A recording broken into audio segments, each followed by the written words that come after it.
Vadassery plan നഴ്സറിയിലേക്ക് എല്ലാവർക്കും സ്വാഗതം. ഞാനിന്ന് പരിചയപ്പെടുത്താൻ പോകുന്നത് കോശേരി മാവിനെ കുറിച്ചാണ്. ഞാൻ ഈ മാവ് വെച്ചിട്ട് ഒരു 3 വർഷമായിട്ട് 3 വർഷത്തിൽ ആദ്യത്തെ 1-ാം വർഷം എനിക്ക് 2-3 മാങ്ങകൾ കിട്ടി. 2-ാം വർഷം എനിക്ക് ഒരു 8 മുതൽ 10 വരെ മാങ്ങകൾ കിട്ടി. 3-ാം വർഷം ഇപ്പോൾ നോക്കിയാൽ ഒരു 10-60-70 മാങ്ങയാണ് ഈ മാവ് കൊലച്ച് കിടക്കുന്നത്. ഇങ്ങനെ നോക്കിയാൽ മാവിൻ്റെ അടിയിലോട്ടും മുകളിലോട്ടും മുള്ളിലോട്ടും നോക്കൂ. ഈ മാങ്ങ നോക്കൂ, ഇത് ഇപ്പോൾ തന്നെ ഒരു 1.5 കിലോളം ആയിട്ടുണ്ട്. ഇത് 2 ചില്ലാനും കിലോ തൂക്കം വരും. പക്ഷേ മാങ്ങയുടെ മൂപ്പ് 6 മാസമാണ്.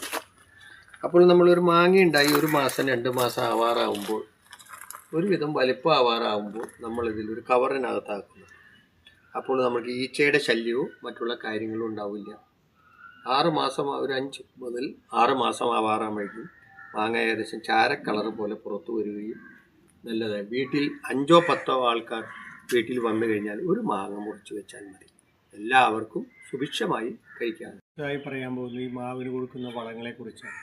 ഈ മാവിന് നമ്മൾ മാവ് വയ്ക്കുന്ന സമയത്ത് നമ്മൾ കുഴിയുടെ അടിയിൽ കുറച്ച് കുമ്മായം ഇടുന്നു, പൊടിമണ്ണിടുന്നു, നമ്മൾ മാവ് ഇറക്കി വയ്ക്കുന്നു. അതിനുശേഷം നമ്മൾ 6 മാസം കൂടുമ്പോൾ ഉണങ്ങിയ ചാണപ്പൊടിയും കുറച്ച് ആട്ടിൻ കാഷ്ടവും എല്ലുപൊടി, വേപ്പ് പിണ്ണാക്ക്, കപ്പലി പിണ്ണാക്ക് ഒരു 2-3 കിലോയും നമ്മൾ കൊടുക്കും. അങ്ങനെ 3 കൊല്ലം വരെ നമ്മൾ ഇതുപോലെ നമ്മൾ വളം കൊടുക്കുന്നതാണ്. വേറെ നമ്മൾ ഇംഗ്ലീഷ് വളങ്ങളും ഒന്നും ചേർക്കും.